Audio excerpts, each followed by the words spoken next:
जय जगन्नाथ। साधारणतः मंडा पिठा आम ओडिया घरे सबु पर्व तैयारी हुए।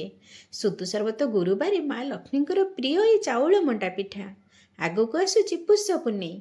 पुष पूर्णिमार मंडा पिठा तैयारी करी आम इष्ट देवादेवी को पूजा करा जाए।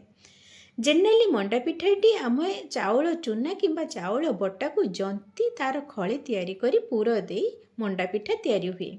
किंतु मु आज बिना जंतुणी रे गोटे डायरेक्ट चूनारू अति सहज उपाय रे मंडा पिठा तैयारी करिबी। यह किछि नुआ नुहे। ए पिठाटी होछि केरलर मध्य ट्रेडिशनल पिठा। ताहले आसंतु बिना जंतुणी रे पुष पुन्नेई पई मंडा पिठा तैयारी करिबा। एठी मु 2 कप अरुआ चाउल नेछि। अरुआ चाउल को भल भाबरे धोई ताको पानी देई आगो गोटे घंटा बतुरे दबा।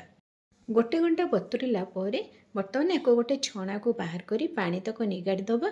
आउ 15 मिनिट एमती रखीदबा जेमती यार सबू तक पानी बाहरी आसीबो। एभली 15 मिनिट रखिला परे देखंतु चाउल सिना सबू तक पानी बाहरी जाइछि किंतु चाउलटी पूरा ओदा ओदा अछि। एई भली कंडीशन रे आमे चाउल को चूना तैयारी करिबा। बर्तमान मुझे चाउल को चूना करदेली। देखो चाउल चूनाटी आमर हाथ को पूरा ओदा ओदा रोचे मॉइस्चर रही आ देहरे बिल्कुल भी सुखा नहीं। एमती चाउल चूना आमर आरिसा पिठारे मध्य हुए। तार वीडियो जदि आपण देखा चाहते लिंक मुझे डिस्क्रिप्शन बॉक्स रे देदेवी। मंडा पिठारे पूर दिहब से नड़िया पूर आम तैयारी करनवा। से आग गुड़ को टिके कारामेलाइज करके नड़िया कोरा को देदबा। आ गुड़ नड़िया को ये 2 मिनिट भाजिला परे बास्नापी आम टे गोलमरिच गुंड दे आउ टिके भाजिदेला आमर नड़िया पूर ए रेडी हो गला। एबे आसतु चूना तैयारी करिछि से चूनारू आम केमिति मंडा पिठा तैयारी करबा से ट्रिकटी देखि नवा। एठी मु अध कप क्षीर नहीं तादेहरे गोटे चामच चीनी को मुझे आग टिके मिसई दूची। आउ क्षीर आ चीनी मु कौन करी सेटा टिके पर आपण देखिबे। क्षीर और चीनी मिसीगला आम ये गोटे गोटे चामच एमती चाउल चूना टिके पकेबा।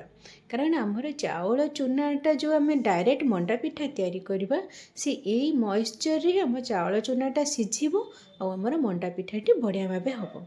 क्षीर आ चीनी को एमती आम चाउल चूना सहित आग टिके भल भाव मिसेद। मन रखिए जमा केबे भी अधिक मिसेबेनी नहले आमर चाउल चूनाटी पूरा ओदा ओदा हो जमा भी भल हेनी।